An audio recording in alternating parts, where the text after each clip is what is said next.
माझ्या प्रियानो, मला फार आनंद वाटतो, कारण आमची जी आत्ताची पिढी घडली ती शैक्षणिक क्षेत्रामध्ये तुम्ही प्रगती केलेला आहात. आणि म्हणून मी त्यांना सलाम करतो, त्यांचा आभार मानतो. त्या लेकरांचं ज्यांनी शिक्षकी पेशा, वैद्यकीय पेशा किंवा अनेक कलागुणांचा पेशा स्वीकारलेला आहे. परंतु जर तुम्ही मुलांना पाहिलं, तुमचे आई वडील आज ज्यांनी तुम्हाला शिक्षक, नर्स, डॉक्टर किंवा जे काही केलं, ती जी पिढी आहे त्यांना मुबलक गोष्टी मिळाल्या नाहीत. आणि म्हणून त्यांना एक चांगली गोष्ट मिळाली की त्यांना काही लोकांच्या हाताला प्रियानो परमेश्वरानं स्पर्श केला. आणि म्हणून आज या समाजामध्ये जी पिढी घडत आहे ती काही अंशी मला खूप आनंद आणि अभिमान वाटत आहे की तुम्ही आशीर्वादाच्या दृष्टीनं पुढे जात आहात.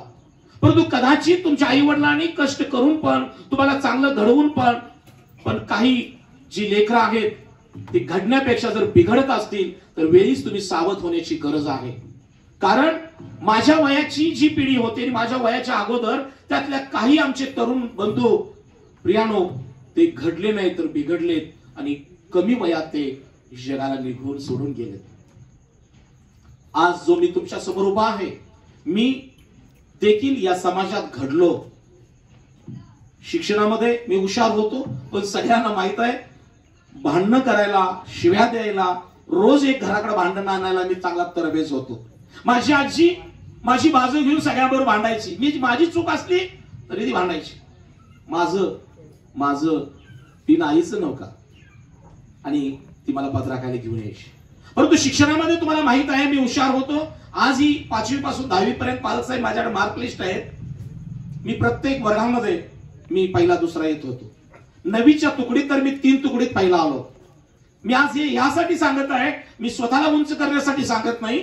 तर प्रियानो, शिक्षणाने माणूस मोठा होतो आणि शिक्षणामुळे माणसाची प्रगती होते. म्हणून शलोमोन राजा देखील नीतिसूत्र 1 अध्यायामध्ये म्हणतो, ज्ञान व शिक्षण ही संपादण्यात यावी. ज्ञान आणि शिक्षण ही दोन्ही घेतले पाहिजे. शिक्षण आमच्या उपजीविकेसाठी आहे आणि जे देवाचं ज्ञान आहे, जे पालकसाहेबांकडून, समाजाकडून, अध्यात्मात जे मिळतं या, ते ज्ञान हे दैवी ज्ञान आहे. आणि म्हणून मी एक 5-10 मिनिटात तुम्हाला एक सांगू इच्छितो की आमच्यासारखी पिढी शिक्षणात पुढे गेली, काळजीपूर्वक ऐका. परंतु नुसतं शिक्षण घेतल्याने माणूस आर्थिकरित्या सबल होईल. परंतु जर कुसंगत लाभली तर बायबल सांगतं कुसंगतीनं नीती बिघडते. संगत फार महत्वाची आहे. पेटलेल्या कोळशामध्ये कोळसा राहिला तर तो कोळसा पण पेटतो, अग्नी होतो. पण पेटलेल्या इंगळामधून जर एखादा इंगळ बाजूला गेला तर तो कोळसा होतो. आज माझ्या बंधू बहिणीनो, मी तुम्हाला बोध करत नाही, मी माझी साक्ष सांगतो की मी हुशार होतो, सगळं चांगलं होतं, परंतु परमेश्वराचं माझ्याकडे लक्ष होतं. मात्र शैतान मला पाडायचा आणि नाश करायचा विचार करत होता. एकदा माझी आजी पालसाहेब मला धुणं धुवायला वड्याकडे घेऊन गेली. ती मला कधी खाली ठेवायची नाही. काकीत घेतली आणि धुणं धुवायला वड्याला गेली. वड्याला जाताना मोठं पुराचं पाणी आलं होतं. सगळ्याच बायका तिकडे धुवायला गेल्या होत्या. आजी वाटलं चला माझे 2 दालकांड, मराठी जरा बोलतो, 2 दालकांड धुवून येतो म्हणले. पूर्वी दालकांड म्हणायची, बरोबर आहे ना? शब्द मला आठवतात त्या. एका काकेत श्याम आणि एका काकेत ती डिस्की आणि त्यात 2-4 तिच्या साड्या आणि निघाली पुढं.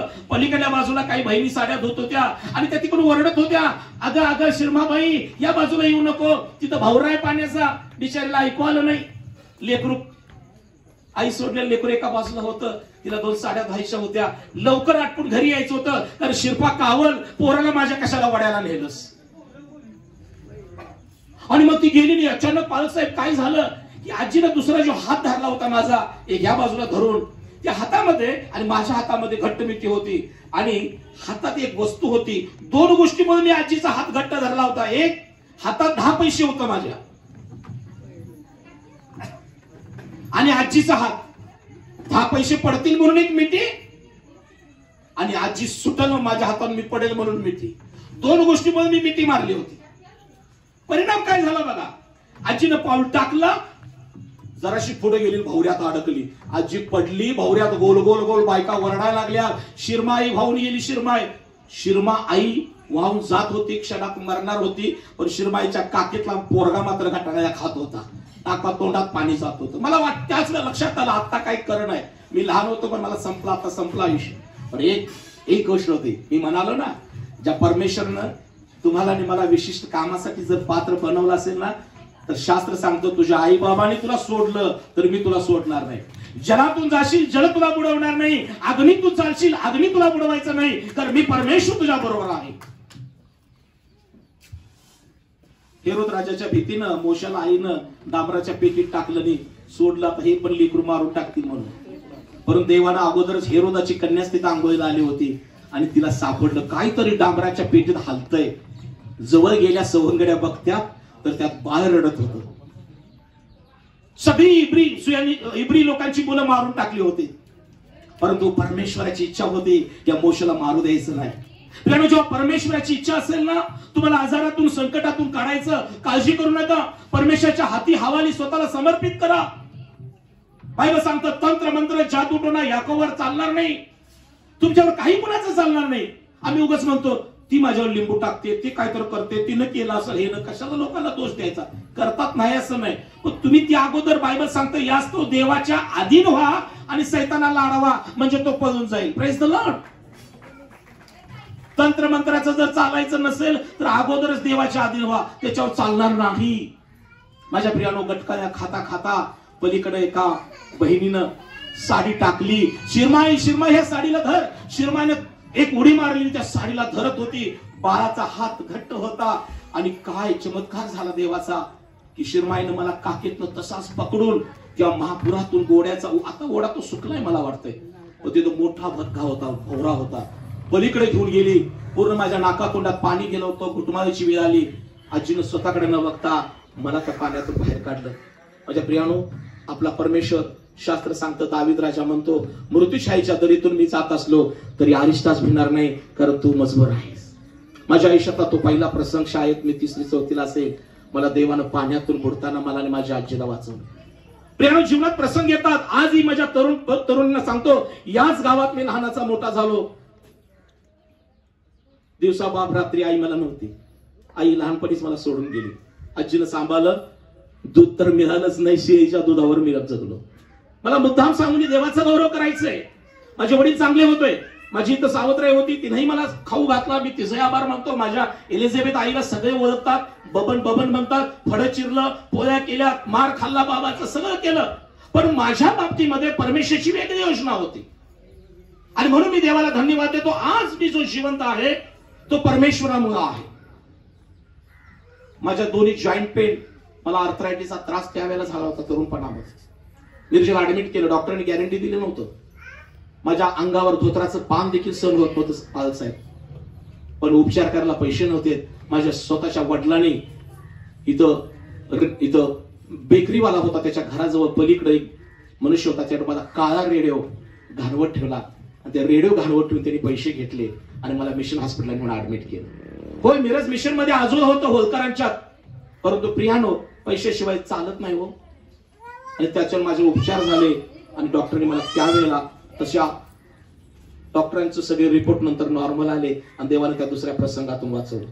देवाची स्तुती असो. मी वाढत होतो. बायबल सांगतं येशू ख्रिस्त देखील देवाच्या आणि मानवाच्या कृपेत वाढत गेला. आज या समाजाच्या कृपेत वाढलंच पाहिजे. आज वडीलधाऱ्यांचं आपण ऐकलंच पाहिजे. आई वडिलांचा मान सन्मान राखलाच पाहिजे. देवाचा सेवकाचा सन्मान राखलाच पाहिजे. प्रियानो, आपण उंची वाढली, वजन वाढलं म्हणून बापाला उलट बोलू नका. 11वी-12वी पर्यंत मी वडिलांचा मार खाल्लाय. आज लोक पोरं लगेच मध्ये, बाबा तुला काय कधी गप, आईला म्हणतात गप. मी पुन्हा एकदा इथं सांगून बोध करून जातोय की आई वडिलांचा सन्मान करा. बायबल मध्ये लिहिलंय, मुलांनो प्रभूमध्ये आई वडिलांचा मान राखा. कशासाठी सन्मान करायचा? तर वचनात लिहिलंय, यासाठी की तुम्ही पृथ्वीवर दीर्घायुष्य व्हावं आणि वयोवृद्धी लावावे, तुमचं कल्याण व्हावं. आज काही लोकांनी खरंच आपल्या मुलांना खूप चांगलं शिकवलंय आणि ती मुलं आई वडिलांचा सन्मान करतायत.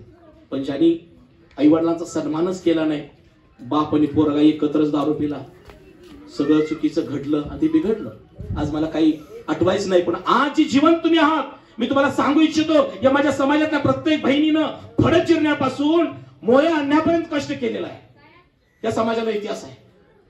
5 रुपयाच्या भांगलण्यासाठी या माझ्या बहिणी आज या माता मला दिसतायत ना गेलेल्या आहेत. आणि मग तो शेतकरी आम्ही कुठेतरी दिवा लावल्या ते 5 रुपये घेऊन या बहिणीकडे यायचा. या समाज कष्टकरी समाज आहे, मला त्याची जाणीव आहे. आणि म्हणून आज तुम्ही जे घडलेलं आहात ना, आज तुमच्या आई वडिलांनी जे तुम्हाला शिक्षण दिले की हे ज्या माता माशी आहेत ना, मी बघितलंय 5 रुपयासाठी भांगलणी केलेली आहे. मोठ्या मोठ्या मोळ्या त्या डोंगरातून आणलेले आहेत. बावाच्या हिरीचं पाणी बिन पायऱ्याचं वरती आणलेलं आहे. माझ्या हृदयात भरपूर गोष्टी आहेत. त्यावरती एक मी पुस्तक लिहित आहे. माझं बऱ्यापैकी लिहून झालेलं आहे. पुस्तक पूर्ण झालं तुम्हाला दाखवेन. माझ्या प्रियानो, या समाजाला एकीची गरज आहे, या समाजाला प्रीतीची गरज आहे. मी एवढंच सांगतो की जिथं प्रीती आहे तिथं देव आहे, जिथं क्षमा आहे तिथं देव आहे. राजकारण येईल जाईल, राजकारण डोक्यात ठेवून माणसांना घेऊन नाचू नका. बायबल सांगतं प्रभू समोर नम्र व्हा, देव तुम्हाला उंच करेल. जेव्हा आम्ही स्वतःला उंच करतो नमलो जातो, आम्हाला देव नमवतो. जेव्हा आम्ही देवाला उंच करतो देव उंच करतो. शेवटचा एक महत्वाची गोष्ट सांगतो आणि थांबतो. 11वी 12वी सायन्स झाली, मिशनला माझं ट्रेनिंग झालं. परदेशात जावं, पैसा कमवा या उद्देशाने गेलो आणि मुंबईला मी स्थिरावलो. 12 तास काम करून 200 रुपये मिळायची. माझी सुटकेस बॅग पैशाने भरलेली असायची. पुष्कळ पैसे कमवले. त्यावेळेला 1995चा काळ होता. माझी बॅग पैशाने भरलेली होती. पासपोर्ट काढला, विमानाचं तिकीट आलं होतं, जाणार होतो. एवढ्यात घरच्यांना भेटायला आलो आणि तेवढ्यात जाणार मलेशियाला माझं सिलेक्शन झालं. मुंबईत गेलो, विमानाची वाट पाहत होतो आणि माझ्या जीवनात एक संकट आलं. तो एजंट माझा पासपोर्ट आणि माझे पैसे घेऊन पळून गेला. माझ्या प्रियाला हे कधी कुणाला माहित असेल की नाही, आज जो मनुष्य एका स्वप्नानिशी मुंबईला गेला होता, स्वप्नाचा चक्काचूर झाला आणि मग त्यानंतर खूप रडलो. माझे पैसे गेले 50,000, माझा पासपोर्ट गेला आणि मग मी रडलो आणि मी मानसिकरित्या खचलो. नंतर मला अक्षरशः डॉक्टरांनी मानसोपचाराची ट्रीटमेंट चालू करायचे म्हणायला लागले. मला काही मी वेडा झालो नव्हतो, परंतु त्या मोहापोटी पैसा पैसा बंगला परदेशात जाणं या उद्देशाने गेलो. परंतु सैतानानं माझ्या आघात केला. नंतर काही इकडून तिकडून माझ्यावरती तंत्रमंत्र जादूटोण्याचे प्रकार झाले. फार मला त्रास होत होता. एका खुर्चीत मी 7 तास बसायचो. 2 ते 3 वेळा मी आत्महत्या करायचा प्रयत्न केला. घरात शेवटी सिरियस झालो. मिशनला पुन्हा ऍडमिट केलं. बाप रडायचा. एकदा तर बाप समोर आल्यानंतर मी असं मारायला गेलो. लक्षात आलं रे बाप आहे, बापावर हात करणं चुकीचं आहे. आणि माझ्या घरात जो आरसा होता त्याच्यावर मी जोरात हात मारलो. रक्त बंबाळ झालो. बापाने गळ्यात मिठी मारली. म्हटलं माझ्या मुलाला काय झालं. आज हा कार्यक्रम ठेवण्यामध्ये माझा मोठेपणा सांगायचा नाही, तर येशू ख्रिस्त जिवंत आहे म्हणून मी जिवंत आहे, तुम्ही जिवंत आहे. सैतानानं मला त्रास दिला.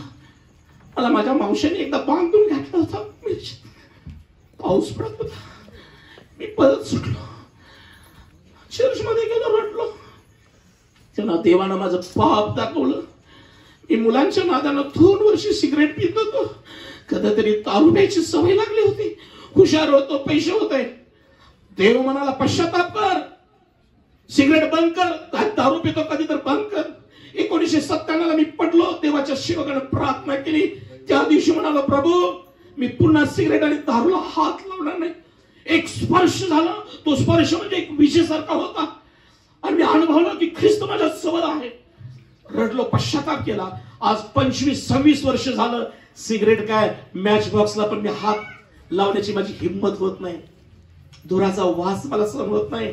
पण माझी फुफ्फुस काम करतात, माझं हृदय माझं शरीर निरोगी आहे. शास्त्र सांगतं तुझं शरीर माझं मंदिर आहे, तुझ्यामध्ये माझा आत्मा राहतो. तुला ठाऊक नाही काय माझ्या बंधू बहिणीनो, एवढंच करा.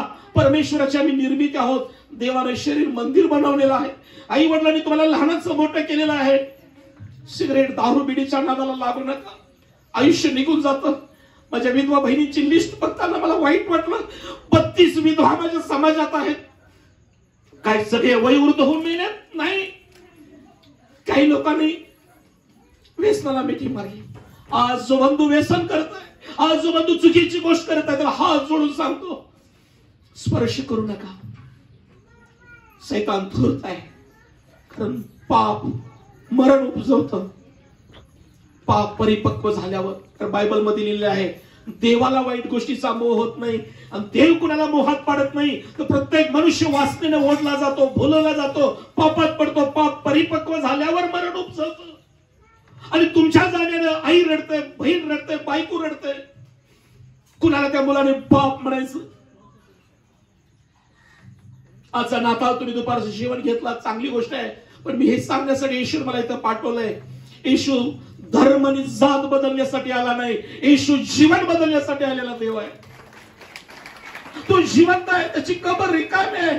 त्या परमेश्वरानं मला पहिल्यांदाच विमानात बसण्याची संधी दिली आणि पहिलं पाऊल मी ज्या देशामध्ये येशूचा जन्म झाला त्या देशात मी पहिलं पाऊल टाकलं. इस्रायल देशात मला देव घेऊन गेला. 10 दिवस 10 रात्री इस्रायली जिंकलो. किती महान परमेश्वर आहे. मी एवढं सांगून थांबतो. त्यानं सगळे उपचार माझ्यावर झाले, पण माझं मानसिक आणि शारीरिक आणि सैतान मला सोडून जात नव्हता. सगळे पालक लोक एकत्र झाले, माझ्यासाठी प्रार्थना केल्या आणि सैतान म्हणाला याला मारण्यासाठी आम्ही पुष्कळ याला त्रास दिला, पण आता ह्याच्यावर आमचं काही चालत नाही, कारण ह्याच्यामध्ये जो याच्यावर प्रेम करणारा येशू याचा जो देव आहे तो जिवंत देव आहे. Praise the Lord. आणि तो सैतान मला सोडून गेला. आणि 1997 ला पालक साहेब माझं खरे परिवर्तन झालं आणि मी बाप्तिस्मा घेतला. आणि 98 ला माझी पत्नी मला लाभली. 5 वर्ष ती घरात होती. देवबापांना आम्ही उभयता हिचं घरी सेवा करू लागलो. आज 150 लोक माझ्या समेत तेलुगू आहेत, इथं मराठाच्या 2 बहिणी आहेत, हातवरती करा, इंजिनियर आहेत, सगळे मराठा समाजात. 150 लोकांची मंडळी स्थापन केली. देवानं माझं पात्र यांच्या सेवेसाठी निवडलं. आज मला एवढं सांगून मी थांबतो की त्या प्रभूनं मला पापांची क्षमा केली, व्यसन मुक्त केलं, तारण जीवन मला दिलं, म्हणून आज मी जिवंत आहे. सुंदरशी पत्नी, लेकरं दिली 2 आणि परमेश्वराने त्यांना आशीर्वादित केलेले आहे. तुम्ही सगळे जर माझा समाज, माझे बंधू आहेत, कुठलीही माता मला प्रेम दिल्याशिवाय राहत नाही. श्याम श्याम म्हणून हाक मारते, हे माझं सौभाग्य आहे, मला आनंद आहे. होय, तरुणपणात भांडखोर हे ते होतो, पण देवानं माझं जीवन बदललं. मी एवढंच जाऊन सांगतो की माझ्या जीवनात येशू आला आणि मला जीवन लाभ झाला. आज तो येशू जिवंत आहे. शास्त्र सांगतं येशू किती चांगला, याचा अनुभव घेऊन पहा. जो त्याजवळ भाव ठेवतो तो धन्य आहे. या समाजाला इतिहास आहे, कष्टकरी आहे.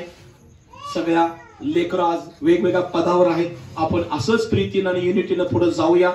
निवडणुका येतील, जातील, पण आपण एकमेकांमधली प्रीती ऐक्य ठेवूया. देवानं महान सेवक पास्टर गिरीश, त्यांची पत्नी आपल्याला दिलेली आहे. या समाजामध्ये अनेक पालक घडलेले आहेत. प्रियानो, एवढंच करा की देवावर विश्वास ठेवा, प्रार्थना करा आणि देवाच्याकडे मागा. देव तुम्हाला नक्की देईल. मी देवाला